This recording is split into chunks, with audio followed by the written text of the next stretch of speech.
अस्सलाम वालेकुम। My name is Mohammed Naveed Mustafa. जैसा कि आप लोग जानते हैं कि हमने एक प्लेलिस्ट स्टार्ट की हुई थी चैप्टर नंबर 1 की, इंट्रोडक्शन टू सॉफ्टवेयर डेवलपमेंट। आज का जो लेक्चर है वो हमारा टॉपिक्स नंबर 3 हम पढ़ रहे थे। ये मैंने आप लोगों को के सामने जो है ना स्क्रीन शेयर की हुई है। आईसीएस की ये टेक्स्ट बुक है पार्ट 1 की। हमारा जो टॉपिक्स चल रहा था वो ये वाला टॉपिक्स था जी। हमारे पास टॉपिक्स नंबर 3 था software development methodologies. Software development methodologies, इसमें हमने दो मेथड्स पढ़ रहे थे, एक वाटरफॉल और दूसरा अजाइल। प्रीवियस वीडियोस के अंदर मैंने ये सारा का सारा आपको बताया कि सॉफ्टवेयर डेवलपमेंट मेथडोलॉजी क्या चीज़ है, इसके इंट्रोडक्शंस, मॉडल्स और इसके सारे के सारे एबिलिटीज़ जो है, इम्पोर्टेंस इसकी है। और फर्दर मैंने इससे पहले एक वीडियो वाटरफॉल मॉडल भी बनाई हुई है, वो भी लाजमी सुनने, जितने भी मेरे सुनने वाले लिसनर हैं और जितने भी स्टूडेंट हैं। आज का जो टॉपिक्स है जी वो हमारे पास है, आज का टॉपिक्स जी हमारे पास है, एक मिनट, अजाइल मेथडोलॉजीज। ठीक है, अजाइल अजाइल मेथडोलॉजीज। बिस्मिल्लाहिर्रहमानिर्रहीम। अजाइल मेथडोलॉजीज के अंदर क्या होगा, इसके अंदर ना ये भी एक मॉडल है जिस मॉडल को के मुताबिक हम क्या करते हैं, अपने सॉफ्टवेयर्स को डेवलपमेंट करते हैं। देखिए, सॉफ्टवेयर को डेवलपमेंट करने के लिए जो एक साइकिल से गुजरना पड़ता है वो 6 फेसेस हैं, 6 स्टेजेस। अब उस स्टेजेस को एक एफिशिएंट वे के अंदर लाने के लिए, सिस्टमेटिक वे में लाने के लिए, और हमारा जो प्रोडक्ट की क्वालिटी अच्छी हो, उसके लिए एक सॉफ्टवेयर इंजीनियर जो होते हैं, स्पेशल कोई कंपनीज ऑर्गेनाइजेशंस होगी या सॉफ्टवेयर हाउसेस वाले, सॉफ्टवेयर बनाने के लिए कोई ना कोई मेथडोलॉजी या मॉडल इस्तेमाल करते हैं। इस टॉपिक्स में हम अजाइल मॉडल के बारे में पढ़ेंगे। अजाइल मॉडल में होता ये है कि इसमें जब भी हम जिस फेज़ के ऊपर काम कर रहे होते हैं ना, उसमें ये होता है कि एक टाइम के अंदर, एक एट अ टाइम कह लें, या एक टाइम जो लिमिट दिया जाता है, वहाँ पे सारे के सारे एम्प्लॉयज़ जो होते हैं वो हर फेज़ के ऊपर काम कर रहे होते हैं। मैं आप लोगों को भी ये बता देता हूँ, यहाँ पे देखें स्क्रीन में आप लोग देख रहे हैं, ये 6 के 6 फेजेस के हैं, SDLC के, सिस्टम डेवलपमेंट लाइफ साइकिल। एक सिस्टम को, यानी कि सॉफ्टवेयर डेवलपमेंट लाइफ साइकिल, एक सॉफ्टवेयर को बनाने के लिए जिन जिन प्रोसेस हमें गुजरना पड़ता है वो ये 6 प्रोसेस है मेजर। अब अजाइल मॉडल्स में क्या होता है, अगर अजाइल मॉडल के मुताबिक हम अपना सॉफ्टवेयर बिल्ड करेंगे, देन क्या होगा कि हर फेज़ के ऊपर, हर फेज़ पे सारे के सारे एक्सपर्टीज बैठा के वो काम करेंगे, डेली बेस पे काम किया जाएगा। ठीक है, जैसे सॉफ्टवेयर डिज़ाइनर जो है वो डिज़ाइन पे काम कर रहा है, सॉफ्टवेयर डेवलपमेंट पे काम कर रहा है, सॉफ्टवेयर टेस्टिंग जो है टेस्टिंग पे काम कर रहा है, और डिप्लॉयमेंट वाला भी काम कर रहा है, और सॉफ्टवेयर को मेंटेनेंस भी रखा जा रहा है। यानी कि एक टाइम के अंदर, एक at a time her phase के ऊपर वर्क हो रहा है। ऐसा अगर हो तो वहाँ पे कौन सा मॉडल इस्तेमाल हो रहा है, अजाइल मेथडोलॉजी इस्तेमाल होती है। ठीक है, अजाइल मेथड इस्तेमाल हो रहा है। अब हम इसको पढ़ लेते हैं जी। Agile methodology is a flexible and adaptive approach to software development. Software को बनाने के लिए एक बड़ा फ्लेक्सिबल मेथडोलॉजीज़ है, क्योंकि इसमें हम एक बड़े प्रॉपर वे के साथ जा रहे होते हैं। जैसे वाटरफॉल जो है ना वो फ्लेक्सिबल नहीं है, क्योंकि एक फेज़ पे काम हो रहा है तो फर्दर हम दूसरे फेज़ के ऊपर काम नहीं प्रीवियस कर सकते। ये फ्लेक्सिबल है कि हर फेज़ पे काम हो रहा है, अगर एक फेज़ पे काम सही नहीं हो रहा तो बैक पे करके दोबारा भी हम उसको सेट कर सकते हैं अपने जो है सॉफ्टवेयर्स के जितने भी जो है ना इश्यूज अगर आते हैं। अजाइल फोकस करता है delivering small functional parts of software quickly and adopting to change as the projects progresses. एक प्रोजेक्ट जो चल रहा है तो अजाइल क्या करता है कि हर रोज़ स्मॉल डिलीवर फोकस। इसका क्या मतलब है, इसका मतलब ये है, देखिए एक सॉफ्टवेयर कंपनी है, वो एक अजाइल मॉडल को इस्तेमाल करते हुए सॉफ्टवेयर बना रही है, तो वो डेली बेस पे कोई ना कोई टास्क परफॉर्म करेगी, वो अपने एम्प्लॉयज़ को टास्क देगी, वो स्मॉल टास्क जो है ना वो लाजमी काम करके वो डिलीवर करेंगे, अपने बॉस को बताएंगे कि आज हमने ये काम किया अपने सॉफ्टवेयर के अंदर, ये फंक्शनैलिटीज़ हम लेके आए। समझा रही है यहाँ? तो इससे क्या होता है कि जो प्रोजेक्ट्स बन रहा होता है उसके अंदर डे बाय डे चेंजिंग आ रही होती है, ठीक है जी। तो इसका मतलब ये है कि जितने भी जो हमारे सॉफ्टवेयर बनाने के जो प्रोसेस हैं 6 के 6, उन पे एट अ टाइम काम हो रहा होता है और डेली बेस पे काम हो रहा होता है। The main idea is to work in short cycle called iteration या स्प्रिंट। इसका मतलब क्या है?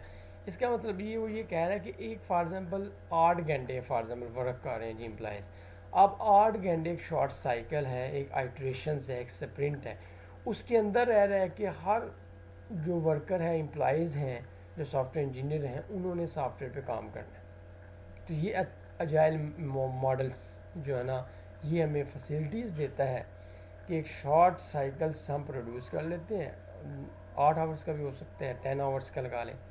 उस आइट्रेशन या स्प्रिंट के अंदर है कि हम क्या करते हैं, हमारी जो टीम होती है, ठीक है, वो सॉफ्टवेयर्स को बिल्ड करके डिलीवर करती है।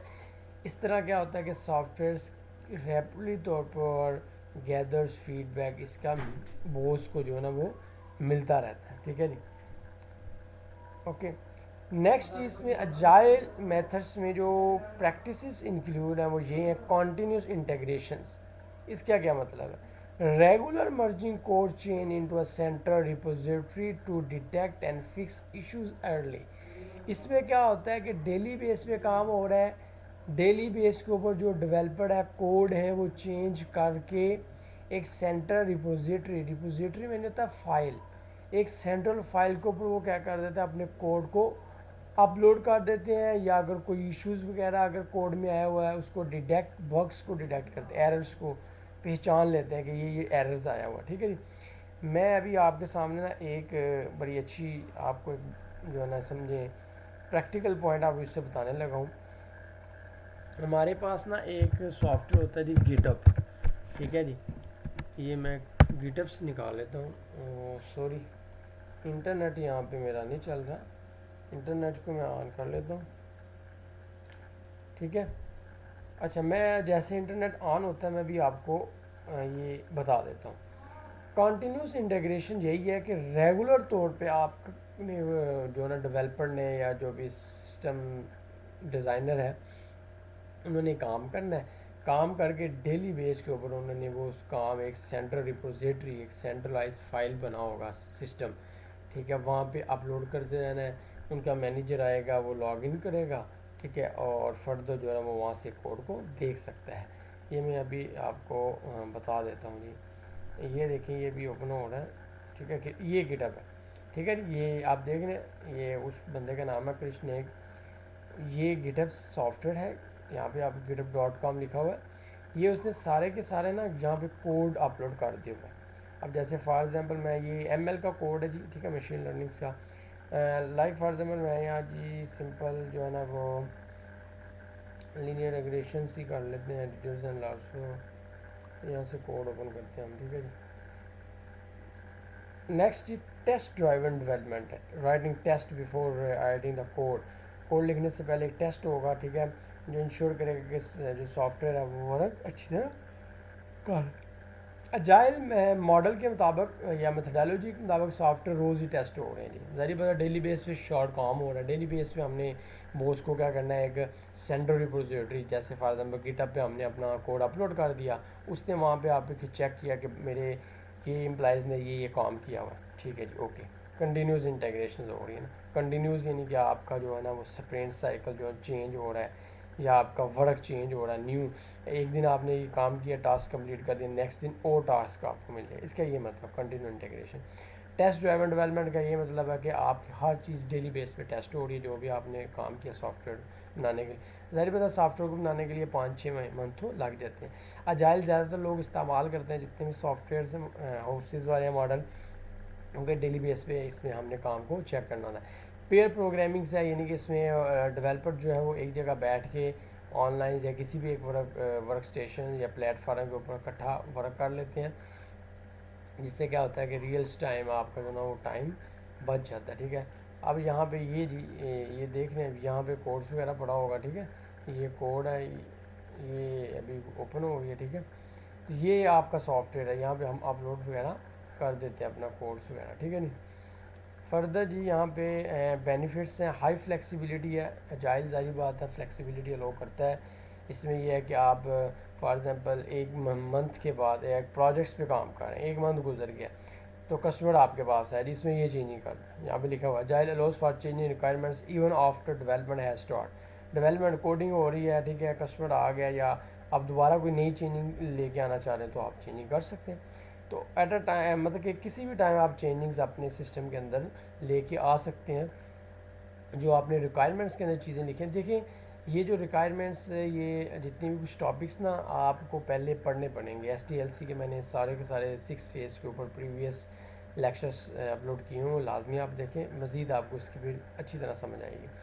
Making it easier to adapt to new needs या फीडबैक, वो ये कह रहा है कि ज़ाहिर बात है अगर आप चेंजिंग करना चाहते हैं अपने सिस्टम में तो अजाइल आपका लो करता है। आप नई चीज़ को अडॉप्ट कर सकते हैं, जो भी आपको ज़रूरियात है वो, या कोई भी कस्टमर का फीडबैक है जी ये चीज़ अच्छी नहीं है, ये फंक्शनैलिटी इस सॉफ्टवेयर में लेके आए, तो उसको आप अडॉप्ट कर सकते हैं, क्योंकि हर फेस के ऊपर काम हो रहा है, सारी बात है एट अ टाइम। ठीक है, तो चेंजिंग लाना किसी भी टाइम मुश्किल नहीं है, ये इसका फ्लेक्सिबिलिटी का ये मतलब है। लेकिन आपको पता वाटरफॉल में ऐसे नहीं था। ठीक है, इम्प्रूव कस्टमर सेटिस्फेक्शन, यहाँ पे रेगुलर अपडेट रहना पड़ता है। ठीक है, फ्रिक्वेंटली डिलीवर हो रहा है वर्किंग आपकी सॉफ्टवेयर, कस्टमर किसी टाइम भी आपकी प्रोग्रेस को देख के फीडबैक आपको देख सकता है और ये भी कह सकता है कि जी आप ये चेंजिंग लेके आए, और किसी टाइम भी वो कस्टमर जो है ना आपसे सेटिस्फेक्शन हो सकता है। ठीक है, या जारी बात है डेली बेस पे आप काम कर रहे हैं, नई नई नई फंक्शनैलिटी लेके आ सकते हैं, कस्टमर की डिमांड के मुताबिक उसको चेंजिंग भी लेके आ सकते हैं, तो कस्टमर जारी बात है ऑटोमेटिक ही सेटिस्फेक्शन होगा अगर आप अपना सॉफ्टवेयर अजाइल मेथडोलॉजी के मुताबिक बनाएंगे। तो ये दो इसके मेन बेनिफिट्स हैं, हाई फ्लेक्सिबिलिटी है, किसी वक्त चेंजिंग कर सकते हैं आप अपने सिस्टम के अंदर। ठीक है, अजाइल मेथड को इस्तेमाल करते हुए, और कस्टमर सेटिस्फेक्शन भी यहाँ पे अच्छी इंप्रूवमेंट है, क्योंकि कस्टमर की जो आप फीडबैक है या उसकी जो नीड्स है वो किसी टाइम भी आप पूरा कर सकते हैं। लिमिटेशन यानी कि डिसएडवांटेज ये है कि स्केलिंग चैलेंजेस का वो यहाँ पे सामना करना पड़ता है। लार्ज प्रोजेक्ट्स को एक मैनी टीम्स को मैनेज करना ये डिफ़िकल्ट होता है, केयरफुल भी रहना पड़ता है, कम्युनिकेशन उनके साथ 24 घंटे रखनी पड़ती है। ठीक है, कोऑर्डिनेशंस अपने, यानी कि वो कह रहा है कि यहाँ पे एक बड़ा चैलेंजेस हमें स्केलिंग करना होता है। स्केलिंग में नहीं होता है कि उसको पूरा का पूरा एक लार्ज प्रोजेक्ट को मैनेज करना, ये ज़रा थोड़ा सा मुश्किल हो जाता है, क्योंकि एट अ टाइम देखें ना हर फेज़ पे काम हो रहा है, डेवलपर भी हो रहा है, डिज़ाइनिंग भी हो रही है, ठीक है, टेस्टिंग भी हो रही है, तो सारे के सारे जो एक्सपर्ट बंदे होंगे वो इन चीज़ों को मैनेज कर रहे हैं, तो उनके लिए ज़रा मैनेज करना मुश्किल हो जाता है। स्टेक होल्डर इन्वॉल्वमेंट अगर है, अजाइल रिक्वायर करता है active participation from all stakeholder. Stakeholder का मतलब ये है कि आप एक सॉफ्टवेयर बना रहे हैं, जैसे फॉर एग्जांपल एक मेटा एआई है, मेटा एआई मॉडल है, उन्होंने फेसबुक के साथ क्या किया हुआ है, स्टेक होल्डर किया हुआ है, काफ़ी चीज़ें जो डाटा है वो फेसबुक को दे रहे हैं, फेसबुक मेटा को दे रहे हैं, ऐसे लाम है, ठीक है, ओ लाम है। तो तो आपके पास जितने भी स्टेक होल्डर वो यहाँ पे इन्वॉल्व हो सकते हैं अगर आप सॉफ्टवेयर अपना जाइल मेथडोलॉजी के मुताबिक बना रहे हैं, क्योंकि जाहिर बात है स्टेक होल्डर मुख्तलिफ एक महीने के बाद वो मीटिंग करेंगे और मीटिंग करके बताएंगे जी इसमें ये चेंजिंग लेके हैं, तो आप चेंजिंग लेके आ सकते हैं। तो स्टेक होल्डर को भी इन्वॉल्व करना, उनको इंगेज करना, उनको साथ ले कर चलना, उनकी जो रिक्वायरमेंट्स को मानना, ये एक बहुत बड़ा चैलेंजेस होता है। ठीक है जी, लेस प्रिडिक्टेबल है, यानी कि एजाइल प्रोजेक्ट्स के अंदर आपने जो प्रिडिक्टिवली लगाई होती है ना कि जी इतने दिन के अंदर ये काम हो जाएगा या इतनी कॉस्ट लगेगी, हो सकता है आपकी एक्सपेक्टेशन से वो ज़्यादा कॉस्ट उस पर लगे। ठीक है, तो आपकी जो प्रिडिक्टेबिलिटी है वो यहाँ पे लेस होती है। हाँ, जो वाटरफॉल में आपकी अच्छी प्रिडिक्टेबिलिटी होती है, ठीक है, लेकिन यहाँ पे आपकी ज़रा प्रिडिक्टेबल यानी कि जो पेश हुई हैं, जो आपने एक्सपेक्टेशंस लगाई होती हैं कि इतना टाइम, जैसे हम एग्जैक्ट टाइम लाइन्स में ये चीज़ पूरी होनी है जी, फाइनल स्कोप क्या है इस प्रोडक्ट का, ये सारी चीज़ें आपकी यहाँ पे लेस होती हैं। ठीक है जी, तो मैं उम्मीद करता हूँ इंशाल्लाह आपको इस टॉपिक्स की समझ आ गई होगी। बहुत इजी टॉपिक्स हैं, इससे प्रीवियस टॉपिक्स में मेरा लाजमी देखें, ठीक है। यहाँ पे ये देखें, यहाँ पे खुल नहीं रहा वैसे, अलबत्ता लेकिन ओपन हो जाता है वैसे, इसको ओपन हो जाना चाहिए था। चले मैं और कोई गिटअप्स का अकाउंट से मैं ओपन कर लेता हूँ। ये करता हूँ मैं ओपन आपके सामने, ठीक है। ये पाइथन कोर्स है, नेट एक्चुअल में थोड़ा सा स्लो है। ये गिटअप जो है ना, ये भी आपकी ना सेंट्रलाइज रिपोजिटरी है, ठीक है। जहाँ पे बोला ना उसने, ये चीज़ आपको बता रहा हूँ कि आपने सेंट्रलाइज अपना कोड रख लेना, वहाँ से आपका बॉस और मैनेजर वगैरह और जो भी आपका सीईओ हो गए, ये जो आपके सीनियर्स डेवलपर होंगे ना, वो डेली डेली बेस पे आपकी प्रोग्रेस देख सकते हैं। यहाँ पे मैं आपको बता रहा हूँ, ये इश्यूज यहाँ पे पता नहीं क्यों आ रहे हैं, इंटरनेट का आई थिंक इशू चल रहा है।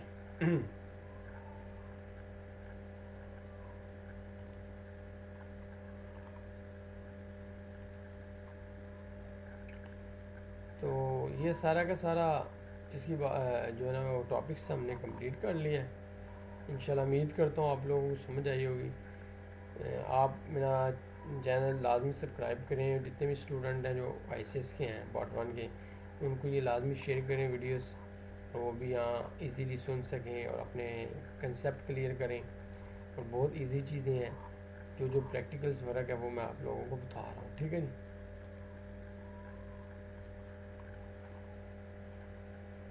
चलिए नेक्स्ट वीडियोस के अंदर इंशाल्लाह मैं आपको जो है ना वो बता दूँगा क्लियरनेस करके।